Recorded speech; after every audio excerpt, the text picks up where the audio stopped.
Chapter 6. The Wisdom of Personal Change. I am an artist at living. My work of art is my life. Suzuki. True to his word, Julian showed up at my home the next evening at about 7:15 p.m. I heard four quick knocks on the front door of my house. A Cod design with awful pink shutters, which my wife believed made our house look like something out of Architectural Digest. Julian himself looked strikingly different than he had the day before. He still embodied radiant health and exuded a wonderful sense of calm. It was what he was wearing that made me a little uncomfortable. Adorning his obviously supple body was a long red robe topped by an ornately embroidered blue hood. And though it was another sticky night in July, the hood covered his head. "Greetings, my friend," Julian offered enthusiastically. "Greetings. Don't look so alarmed. Why did you expect me to wear Armani?" We both started to laugh softly at first. Soon our giggles had turned to guffaws. Julian certainly had not lost that wicked sense of humor that had kept me entertained so long ago. As we relaxed in my cluttered but comfortable living room, I couldn't help but notice the ornate necklace of wooden prayer beads dangling from his neck. "What are those?" "They are really beautiful. More about these later," he said, rubbing some of the beads with his thumb and index finger. "We have much to talk about tonight. Let's get started." I could hardly get anything done at work today. I was so excited about our meeting. Hearing his cue, Julian immediately started to reveal more about his personal transformation and ease with which it was affected. He told me of the ancient techniques he had learned for mind control and for erasing the habit of worry, of the wisdom that Yogi Raman and the other monks had shared for living a more purposeful and rewarding life. And he spoke of a series of methods to unleash the wellspring of youthfulness and energy he said every one of us has slumbering deep inside of us. Though the conviction with which he spoke was clear, I began to grow skeptical. I was the victim of some prank. After all, this Harvard trained lawyer was once widely known within the firm for his practical jokes. As well, his story was nothing less than fantastic. Think about it, one of his country's best known trial lawyers throws in the towel, sells all his worldly goods, and treks off to India on a spiritual odyssey, only to return as a wise prophet from the Himalayas. This could not be real. Come on, Julian. Stop pulling my leg. This whole story is starting to smack of one of your gags. I will bet you rented that robe from the costume shop across the street from my office, I suggested, breaking into my best fair grin. Julian was quick to respond, as if my disbelief was something he had expected in cold. "How do you prove your case?" "I offer persuasive evidence." "Right, look at the evidence that I have offered you. Look at my smooth, lineless face. Look at my physique. Can't you sense the abundance of energy I have? Look at my peacefulness. Surely you can see that I have changed." He had a point. This was a man who only a few years ago had looked decades older. "You didn't go to plastic surgeon, did you?" No, he smiled. "They only focus on the outer person. I needed to be healed from within. My unbalanced, chaotic lifestyle left me in great distress. It was much more than a heart attack that I suffered. It was a rupture of my inner core. But your story, it's so mysterious and unusual. Julian remained calm and patient in the face of my persistence. Spotting the pot of tea I had left on the table next to him, he started to pour into my waiting cup. He poured until the cup was full. But then he kept on pouring. Tea started to trickle down the sides of the cup and into the saucer, then onto my wife's prized Persian rug. At first, I watched silently. Then I couldn't take it anymore. Julian, what are you doing? My cup is overflowing. No matter how hard you try. No more will go in, I yelled impatiently. He looked at me for a long moment. Please don't take this the wrong way. I really respect you, John. I always have. However, just like this cup, you seem to be full of your own ideas, and how can any more go in until you first empty your cup? I was struck by the truth of his words. He was right. My many years in the conservative legal world, doing the same things every day with the same people who taught the same thoughts every day, had filled my cup to the brim. My wife Jenny was always telling me that we should be meeting new people and exploring new things. I wish you were just a little more adventurous, John, she would say. I couldn't remember the last time I had read a book that didn't deal with law. The profession was my life. I began to realize that the sterile world I had grown accustomed to had dulled my creativity and limited my vision. Okay, I see your point. I admitted perhaps all my years as a trial lawyer have made me 100 skeptic. From the minute I saw you in my office yesterday, something deep inside me told me that your transformation was genuine and that there was some sort of lesson in it for me. Maybe I just didn't want to believe it. John, tonight is the first night of your life.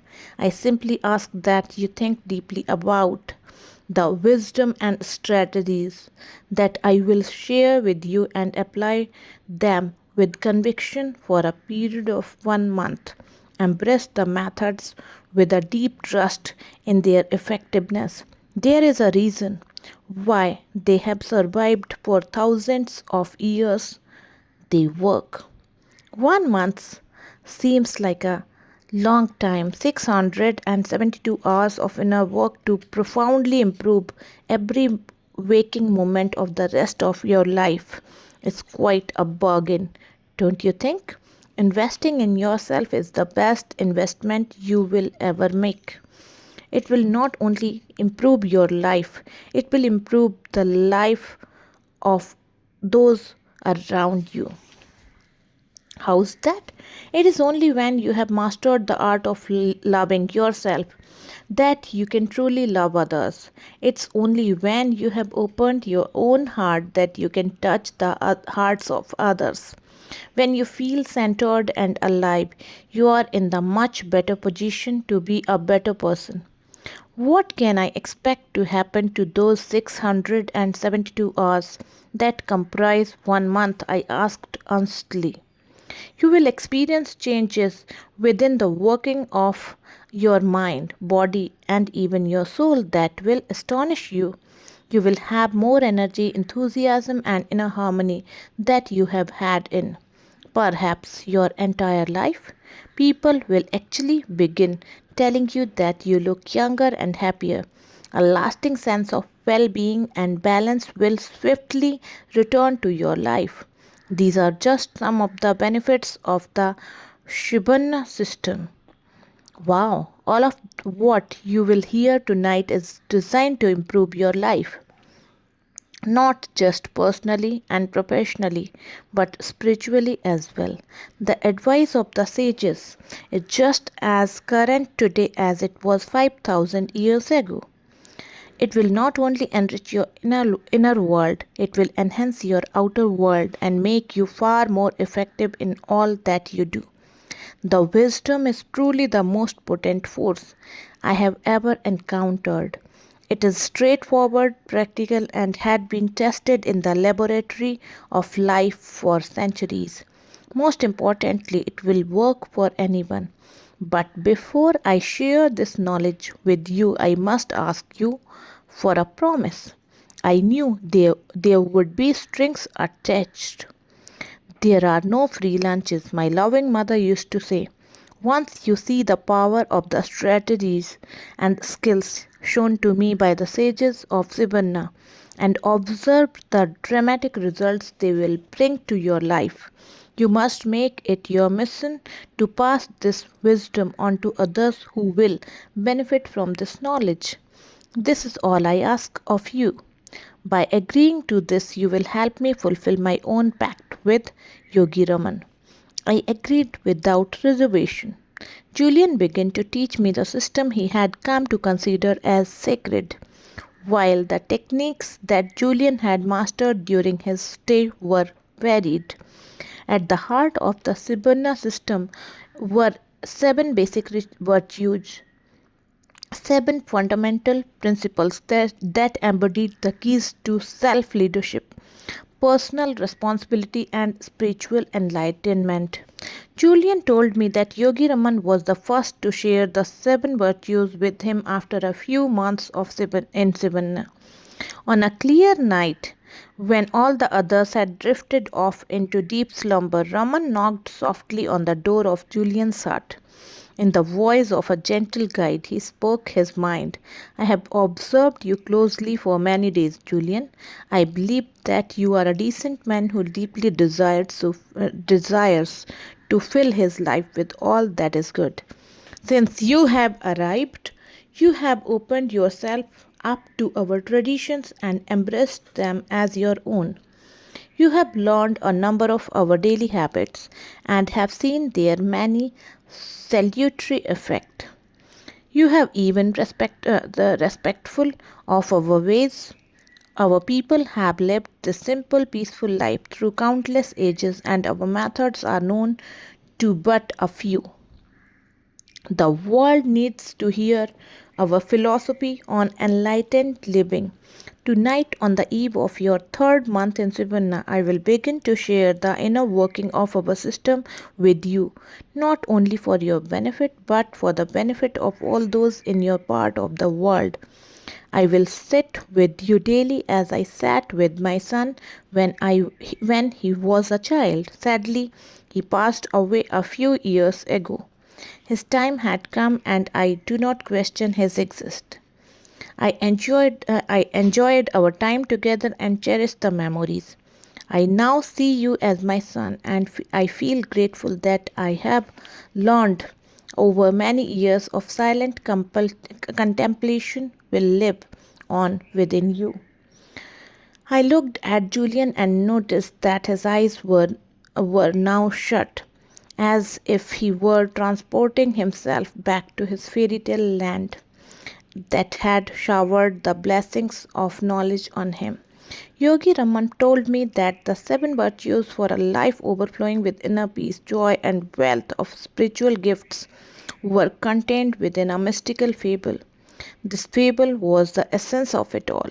He asked me to shut my eyes as I have now done here on the floor of your living room. He then told me to picture the following scene in my mind's eye. You are sitting in the middle of a magnificent, lush green garden. This garden is filled with the most spectacular flowers you have ever seen. The environment is supremely tranquil and silent. Savor the sensual delights of this garden and feel as if you have all the time in the world to enjoy this natural oasis. As you look around, you see that in the center of this magical garden, stands a towering red lighthouse, 6 stories high. Suddenly, the silence of the garden is disturbed by a loud cracking as the door at the base of the lighthouse opens. Out stumbles a 9 foot tall, 900-pound Japanese sumo wrestler who casually wanders into the center of the garden. It gets better, chuckled Julian. The Japanese sumo wrestler is almost totally naked. He has a pink wire cable covering his private parts. As the sumo wrestler starts to move around the garden, he finds a shiny gold stopwatch with which someone had left behind many years earlier. He slips it on and falls to the ground with an enormous thud. The sumo wrestler is rendered unconscious and lies there, silent and still, just when you think he has taken his last breath. The wrestler awakens, perhaps stirred by the fragrance of some fresh yellow roses blooming nearby.